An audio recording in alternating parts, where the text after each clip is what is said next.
باغ جنت کے ہیں بارے مدح خانے اہل بیت، تم کو مژدہ نار کا اے دشمنان اہل بیت۔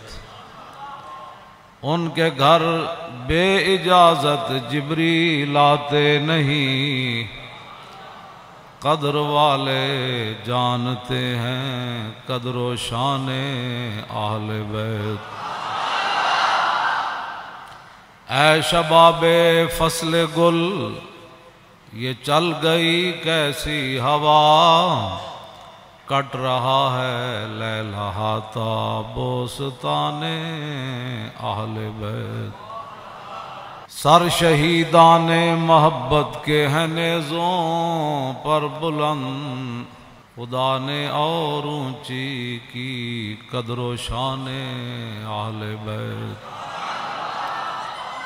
زخم کھانے کو تو آب تیغ پینے کو دیا، زخم کھانے کو تو آب تیغ پینے کو دیا، خوب دعوت کی بلا کر دشمنان اہل بیت، خوب دعوت کی بلا کر دشمنان اہل بیت۔ مامون الرشید جو حکمران تھا، انہوں نے قسطنطنیہ کے عیسائی بادشاہ کو، قسطنطنیہ تو سلطان محمد فاتح نے بعد میں فتح کیا، جو آج ترکی ہے، استنبول ہے، وہاں عیسائیوں کی حکومت تھی، تو مامون الرشید نے خط لکھا قسطنطنیہ کے حکمران کو کہ یونانی فلسفے کی جتنی کتابیں ہیں اور جو آپ نے نئے نئے علوم ایجاد کیے ہیں وہ ساری کتابیں ہمیں بھیجو۔ اس وقت تو مسلمانوں کا ہی آرڈر چلتا تھا۔ وہ بادشاہ گھبرا گیا، اس نے اپنے پادریوں سے مشورہ کیا کہ مسلمانوں کا حکمران ہماری یونانی فلسفے کی کتابیں اور دیگر جو ہے جدید علوم کی کتابیں منگوا رہے ہیں اپنے ملک میں پڑھانے کے لیے، تو کیا ہم دے دیں، کہیں مسلمان ہم سے آگے تو نہیں نکل جائیں گے؟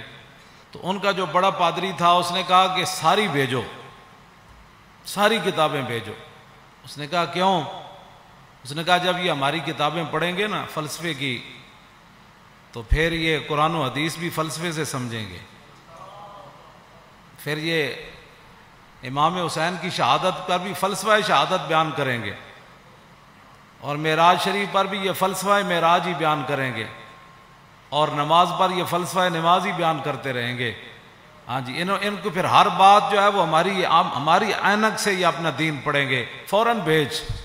تو آج بات وہی ہے، فلسفہ شہادت تو بیان ہوتا ہے، لیکن بتاؤ شیخ کہ ابن علی آیا تھا کیوں میدان میں، بتاؤ شیخ کہ ابن علی آیا تھا کیوں میدان میں، گر ہو سکتی تھی حجرے میں شمع ایمانی روشن۔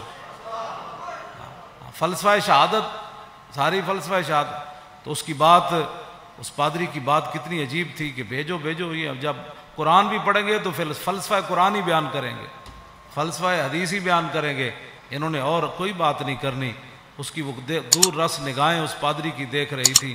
آج مسلمان نماز بھی پڑھتا ہے تو فلسفے کے تحت پڑھتا ہے، یہ نہیں کہ میرے رب کا کوئی آرڈر ہے، کہتا ہے ہو سکتا ہے جو کام رکا ہوا ہے وہ کام ہو جائے، ہو سکتا ہے ویزا لگ جائے، ہو سکتا ہے بیماری سے شفا مل جائے، ہاں، اور یہ فلسفے کے طور پر سارے کام کرتے ہیں۔ تو اس واسطے اگلا جو شعر ہے نا، اس سے پہلے میں نے یہ بات اس لیے بیان کی تھی، آپ ذرا سوچیں کہ ہوا کیا کربلا میں۔ اپنا سودا بیچ کر بازار سونا کر گئے، عن عقبۃ بن ابی العزیر ان الحسین خطب اصحابہ واصحاب الحر بالبیدۃ۔ عقبہ بن ابی العزیر یہ کہتے ہیں کہ مقام بیدہ پر حضرت امام علی مقام امام حسین نے خطبہ دیا، اپنے ساتھیوں کو بھی، اور حر جو یزیدی فوج کے سپاہ، بعد میں پھر امام علی مقام کے ساتھ بھی آ گئے، پھر حضرت حر بن گئے۔ آپ نے خطبہ دیا مقام بیدہ پر، فرمایا فحمد اللہ واسنا علیہ، اللہ کی تعریف بیان کی، پھر اس کی توصیف بیان کی۔ فقال ایھا الناس ان رسول اللہ صلی اللہ تعالی علیہ وسلم قال، فرمایا میں نے اپنے نانا جان کو فرماتے ہوئے سنا، مر رہا منکم سلطانا جائرا، کہ تم میں سے کوئی آدمی ظالم بادشاہ کا زمانہ پائے، یہاں تو ظالم کہنا بھی کہتے ہیں جی آپ نے ظالم کہہ دیا.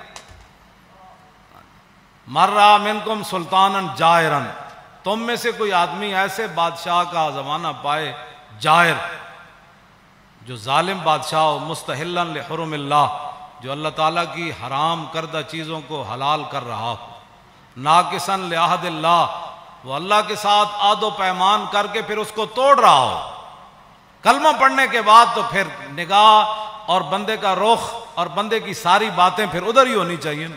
لو جی مر رہا منکم سلطانا، اے مولا حسین دا خطبہ ہے، مر رہا منکم سلطانا جائرا مستحلا لحرم اللہ ناقصا لعہد اللہ مخالفا لسنت رسول اللہ، اور یعمل فی عباد اللہ بالاسم والعدوان. فرمایا رسول اللہ نے، میرے نانا جان نے فرمایا، جو ظالم بادشاہ کو دیکھے اللہ تعالیٰ کی حرام کردہ چیزوں کو حلال کرے اور اللہ کے ساتھ عہد و پیمان، کلمہ پڑھنے کے بعد بندے کی مرضی مک جاتی ہے، فرمایا اللہ کے ساتھ عہد و پیمان وہ توڑ دے، رسول اللہ کی سنت کی مخالفت کرے، یعمل فی عباد اللہ بالاسم والعدوان، اور قوم کے اندر برائیاں اور قوم کے اندر گناہ اس کا رواج دے، بجائے اس کے قوم کے اندر برائیاں اور گناہ کو ختم کرے. نہیں، یعمل فی عباد اللہ بالاسم والعدوان، وہاں سرکشی اور ظلم و ستم اور گناہ کو رواج دے. فلم یغیر علیہ بقول ولا فعل وکان حقا علی اللہ ان یدخلہ مدخلا. مولا حسین فرمانے لگے کہ پھر میرے نانا جان نے کیا فرمایا، ان حالات کو دیکھ کر کوئی بندہ اپنی زبان سے اور اپنے ہاتھ سے اس ظالم کا ہاتھ نہیں پکڑتا تو اللہ رب العالمین قیامت والے دن جس جگہ اس ظالم کو داخل کرے گا نا، وہ تماشا دیکھنے والے کو بھی داخل کر دے. ہمیں بھی بہت سارے لوگ مخلصانہ مشورہ دیتے ہیں، آپ کو کیا پڑی ہے، اس معذوری کی حالت میں آپ جیلیں کاٹتے ہیں، یہ کرتے ہیں، وہ کرتے ہیں، جی یہی بات ہے، کیا پڑی ہے آپ کو. دیکھیں بڑے بڑے لوگ، بڑے بڑے متقی پرہیزگار اپنے آستانوں پر بیٹھے ہیں اور بڑے بڑے شیوخ حدیثیں پڑھا رہے ہیں اور بڑے بڑے مدارس چل رہے ہیں، آپ کو کیا مصیبت پڑی ہے. کیوں جی، جو چیز مولا حسین کو لے کر کربلا میں گئی نا، وہی چیز خادم حسین کو بھی پریشان کرتی ہے. آگے آپ نے کیا فرمایا، الا ان ہؤلاء قد لزموا طاعۃ الشیطان وترکوا طاعۃ الرحمن واظہروا الفساد وعطلوا الحدود واستاثروا بالفیء وانا احق بالغیر. آپ نے فرمایا دیکھتے نہیں یزید نے کیا کام شروع کر دیا، قد لزموا طاعۃ الشیطان، یہ سارے کے سارے شیطان کے اطاعت گزار بن گئے، وترکوا طاعۃ الرحمن، اللہ کی اطاعت انہوں نے چھوڑ دی، واظہروا الفساد، ہر جگہ انہوں نے دنگا و فساد برپا کر دیا، وعطلوا الحدود، اور اللہ تعالیٰ کے احکام اور اس کی حدود کو معطل کر دیا، واستاثروا بالفیء، اور قومی خزانہ لوٹ کر کھا رہے ہیں. یہ امام حسین نے پھر آگے پہلے یہ بات فرمائی، پھر آپ نے فرمایا حسین مقابلے میں کیوں آیا، چشم گریاں مزرعے اور گلا کٹ کر نمازے، اور شمر کا خنجر گلوئے خشک پر چلتا رہا، اور بزم حق روشن رہی اور حق کا دیا جلتا رہا. اے امام علی مقام فرمایا وانا حق بالغیر، فرمایا حسین سب سے زیادہ حق رکھتا ہے کہ یزید کے مقابلے میں آئے. میں سب سے زیادہ حق رکھتا ہوں حسین کہ میں تو. اچھا، اب جو فوج سامنے کھڑی تھی، آپ نے یہ بات تو آپ نے پہلے فرمائی نا، پھر جو سامنے آئے ہوئے تھے نا مقابلے میں، جو کہتے تھے دل تے تواڈے نال لیکن تلوار تواڈے نال کوئی، آپ نے فرمایا قد اتتنی کتبکم وقدمت رسلکم ببیعتکم، فرمایا یہ تمہارے خطوط ہیں جو تم نے مجھے بھیجے ہیں، اور بہت سارے قاصد تم نے میرے پاس بھیجے ہیں. کس بات پر؟ انکم لا تسلمونی ولا تخذلونی، کہ میں جب تمہارے پاس آ جاؤں گا تو تم پھر میرے ساتھ مل کر لڑو گے، مجھے یزیدی فوج کے حوالے نہیں کرو گے. یہ تمہارے خطوط ہیں میرے پاس، انکم لا تسلمون ولا، اور تم میرے اوپر حملہ کے وقت خاموش نہیں بیٹھے رہو گے، یہ تم نے لکھا ہوا ہے اس میں. فَإِن تَمَمْتُمْ بِبَيْعَتِكُمْ تَرْشُدُوا، فرمایا اگر تم اپنی اس بیعت پر قائم رہتے ہو تو پھر ہدایت پا جاؤ گے، تُصِيبُوا رُشْدَكُمْ، ہاں جی، پھر تم ہدایت پا جاؤ گے، پھر تمہیں کوئی مسئلہ نہیں ہے. آگے پھر آپ نے لوگ پھر دیکھنے لگے یہ کون ہے، جان بوجھ کر بھی لوگ آنکھیں بند کر دیتے ہیں نا، کچھ ایک دوسرے سے پوچھنے لگے یہ کون ہے جو ہمارے سامنے خطبہ دے رہے ہیں یزیدی فوج میں سے. تو فرمایا فَأَنَا الْحُسَيْنُ ابْنُ عَلِي وَابْنُ فَاطِمَةَ بِنْتِ رسول اللہ. فرمایا جانتے ہو کہ میں حسین بن علی ہوں اور میں سیدہ طیبہ طاہرہ فاطمہ الزہرا کا صاحبزادہ ہوں. جانتے ہو مجھے؟ نفسی ما نفسکم والی ما آلکم فلکم فی اسوۃ. آپ نے فرمایا یہ مت رکھنا کہ حسین تمہیں میدان میں چھوڑ کر چلا جائے گا. جہاں میں رہوں گا، جہاں تم رہو گے، حسین تمہارے ساتھ رہے گا. جہاں تمہارے اہل و عیال ہوں گے، حسین کے بچے بھی وہی ہوں گے. نفسی ما نفسکم والی فلکم فی اسوۃ. اے مولانا جملہ بڑا عجیب ہے. فرمایا حسین کی زندگی کیا تمہارے لیے نمونہ نہیں ہے؟ اے میرے بچے سارے میں بھائی ناڑ لے آیا، سارا خاندان لے آیا. حسین کہ میرے فلکم فی اسوۃ، تمہارے لیے میری زندگی ایک نمونہ ہے کہ میں سب کچھ دین کی خاطر لٹانے کے لیے آ گیا ہوں. وَإِن لَّمْ تَفْعَلُوا وَنَكَثْتُمْ عَهْدَكُمْ فَخَلَعْتُمْ أَعْنَاقَكُمْ مِنْ بَيْتِكُمْ فَلَعُمْرِي مَا هِيَ فِيهِ لَهُ نُكْرَةٌ.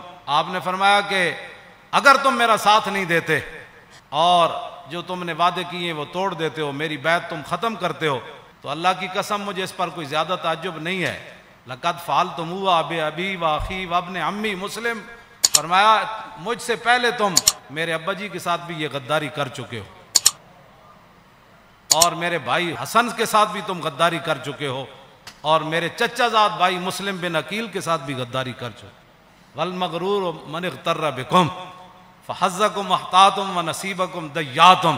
فرمایا تم سے بڑا کائنات میں بد نصیب کوئی نہیں، جن کو اللہ نے اتنا بڑا حصہ دیا اسلام کی خدمت کرنے کے لیے کہ محمد الرسول اللہ کے نواسے خود آ گئے تمہارے پاس اور پورا خاندان لے کر آ گئے. فرمایا تم سے بڑا کائنات میں بد نصیب کوئی نہیں. جو حصہ تمہارے حصے میں آنا تھا، جو خدمت آنی تھی، تم نے اس کو ضائع کر دیا. آخر میں پھر آپ نے یہ جملے کہہ کر اپنا خطبہ ختم کر دیا. فَمَن نَكَثَ فَإِنَّمَا يَنكُثُ عَلَى نَفْسِهِ. فرمایا جس نے اپنا عہد و پیمان توڑا، قیامت والے دن اس کا وبال اسی پر آئے گا. حسین آج برات کا اعلان کر رہا ہے. آگے کیا آخری جملہ فرمایا؟ فَسَيُغْنِ اللَّهُ عَنْكُمْ. السلام علیکم ورحمۃ اللہ وبرکاتہ. بس یہ کہہ کر آپ نے خطبہ چھوڑ دیا. آپ نے فرمایا ان قریب حسین کو رب تم سے بے نیاز کر دے گا. اور پھر السلام علیکم ورحمۃ اللہ وبرکاتہ کہہ کر آپ نے خطبے کو چھوڑ دیا.